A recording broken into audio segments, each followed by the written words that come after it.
High, welcome to my series কি করব বুঝতে পারছি না এপিসোড 12। আমার শরীরটা খুব ভোগাচ্ছে। এবার আস্তে আস্তে খাওয়া দাওয়াটা বন্ধ হয়ে যাচ্ছে, মানে ভারী কিছু খেতে পারছি না। একটু কোনো রকমে হালকা দইয়ের ঘোল করে খেলাম। আর কালকে সকালে ফোন ঘাঁটতে ঘাঁটতে একটা অদ্ভুত জিনিস জানতে পারলাম। আমি একটা অদ্ভুত ধরনের কি বলে ওটাকে, অ্যাংজাইটি ডিজিজে ভুগছি, লাইক ADHD, মানে attention deficit hyper activity disorder.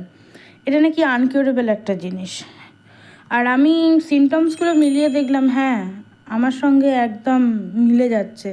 Like ধনুকের মতন বেঁকে শোয়া, অতিরিক্ত অ্যাঙ্গার ইস্যু বা বাঞ্চ ইটিং, যে ধরনের জিনিসগুলো আছে এটসেট্রা এটসেট্রা সব কিছুই আমার মধ্যে আছে।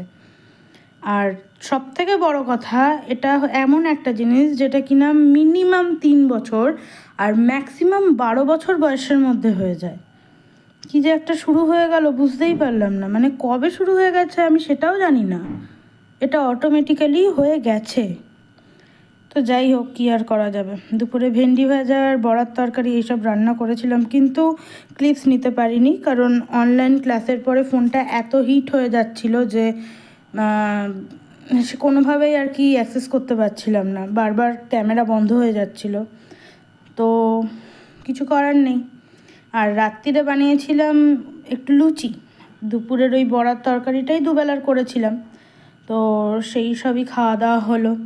কষা কষা বড়ার তরকারি আর লুচি একসঙ্গে বেশ ভালোই লাগছিলো খেতে।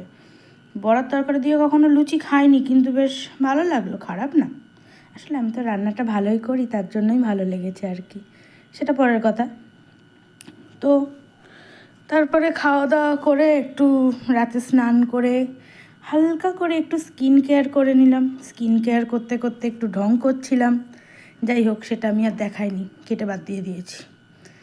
মাথার চুলগুলোও উঠে যাচ্ছে, কি ছিঁড়ি হয়েছে আমার চুলগুলোর, সত্যি। যাই হোক, এখন রাতে আদৌ ঘুম হবে কি না তার ঠিক নেই, কারণ এডিট বাকি রয়েছে, ভয়েস ওভার দিতে হবে। তারপরে একটু পড়তে বসার কথা ভেবেছি, যদি পারি অবশ্যই বসবো। আমার মা তারপরে সকালে বলবে, হ্যাঁ তোর কাছে তো এগুলোই ইম্পর্টেন্ট, পড়তে বসার দরকার নেই, আর তোকে পড়তে বসতে